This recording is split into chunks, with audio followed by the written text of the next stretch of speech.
My name is Sarah Mitchell, and I need to tell you what happened to me last year. Not because I want sympathy or attention, but because there might be others out there right now, falling for the same lies I did.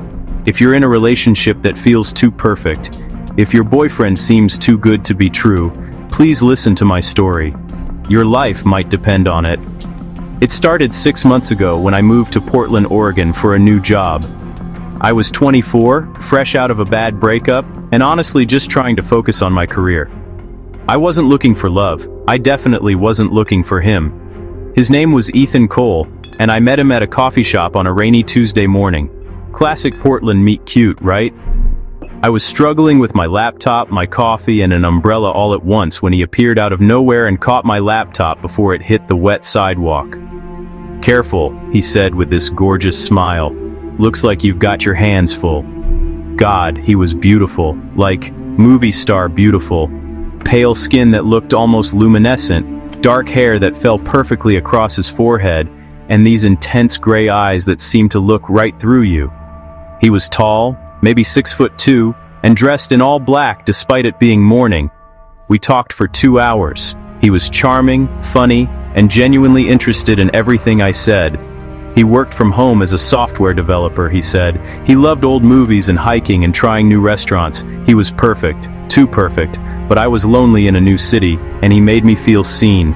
When he asked for my number, I gave it to him without hesitation. That was my first mistake. The first month was magical. Ethan was the most attentive boyfriend I'd ever had. He texted me good morning every day, sent flowers to my office, planned elaborate dates to the best restaurants in Portland. He seemed to have unlimited money despite supposedly being a freelance developer. But there were weird things. Little things I told myself didn't matter. He never wanted to meet during the day. Every date was in the evening or at night. When I suggested brunch one Sunday, he said he had terrible light sensitivity and migraines from too much sun exposure. He showed me a prescription for it and everything. He never ate in front of me, not once. He'd order food at restaurants and push it around his plate, but I never actually saw him take a bite. When I asked about it, he said he had a digestive disorder and had to eat specific foods at specific times. He seemed embarrassed, so I dropped it. His apartment had blackout curtains in every room, heavy, thick curtains that blocked out every trace of light.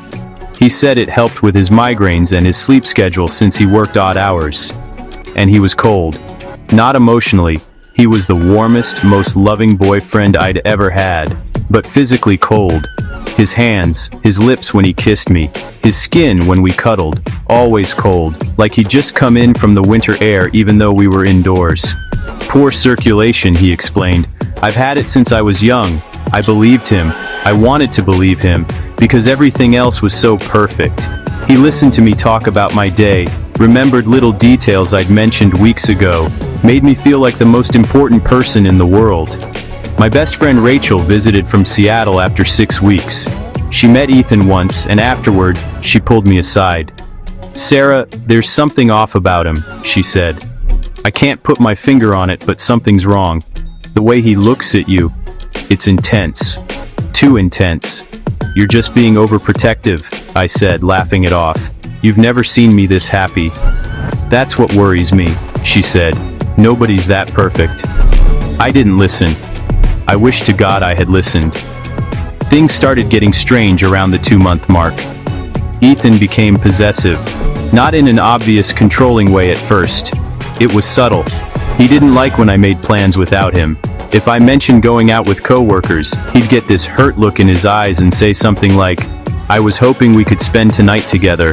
I miss you so much during the day." He started showing up at my apartment unannounced. I'd come home from work and find him sitting in my living room. I'd given him a key after 6 weeks. Too soon, I know, and he used it freely. "I hope you don't mind," he'd say. "I just couldn't wait to see you." At first I thought it was romantic, but then it became every day. Every single day he was in my apartment when I got home, and I started noticing things. My curtains would be closed, even though I always left them open. Food from my fridge would be rearranged, and most disturbing, I started finding dead birds on my balcony, small ones, like sparrows and finches, completely drained of blood. Probably a cat, Ethan said when I mentioned it. There are strays in the area, but I lived on the 4th floor. Then there was the night I woke up at 3 a.m. and found him standing at the foot of my bed, just watching me sleep. When I screamed, he looked startled. "I'm sorry, I didn't mean to scare you," he said. "I couldn't sleep and I just wanted to make sure you were okay. You look so peaceful." "Ethan, that's creepy," I said, my heart pounding. "You can't just watch me sleep." He looked genuinely hurt. "I'm sorry. I'll go sleep on the couch. I love you so much, Sarah. Sometimes I can't believe you're real." He said he loved me. First time. And like an idiot, I let it override my instincts, screaming that something was wrong. "I love you too," I whispered. His smile in the darkness was too wide, too eager. For just a second, I could have sworn his eyes reflected the moonlight like an animal's.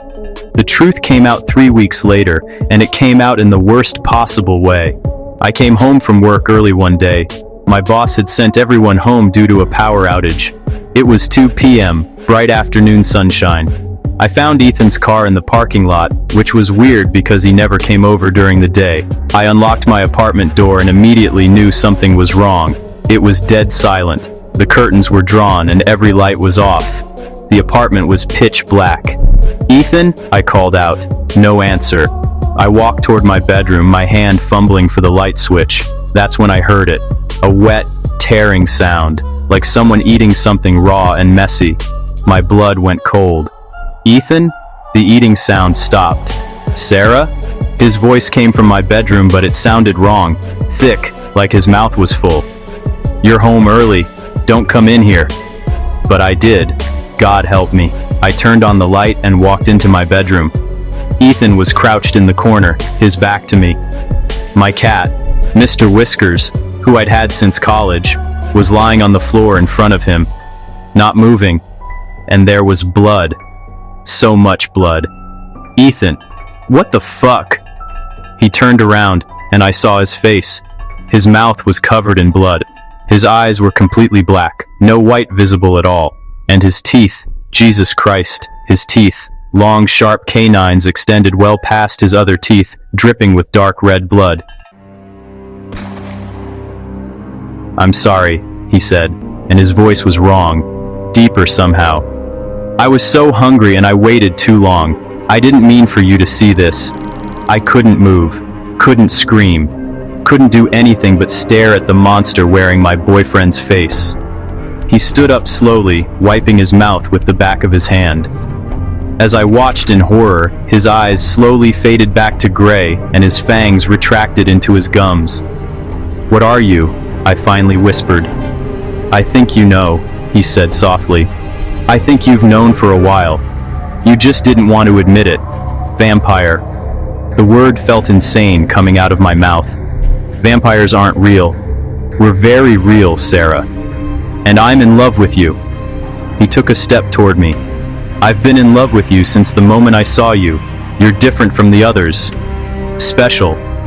"Others?" My voice was shaking. "How many others?" He looked away. "Does it matter?" "How many, Ethan?" "Enough." His voice turned cold. "But they weren't like you. They were just food. You're different. I want to keep you. I want you to be with me forever. You killed my cat." Tears were streaming down my face now. "You killed Mr. Whiskers. I was hungry." His voice rose, and for the first time, I heard the monster beneath the charming exterior. "Do you have any idea how hard it's been, being around you every day, smelling your blood, fighting the urge to drain you dry? I've been so good, Sarah, so careful, but I needed to feed, and I couldn't leave you long enough to hunt properly.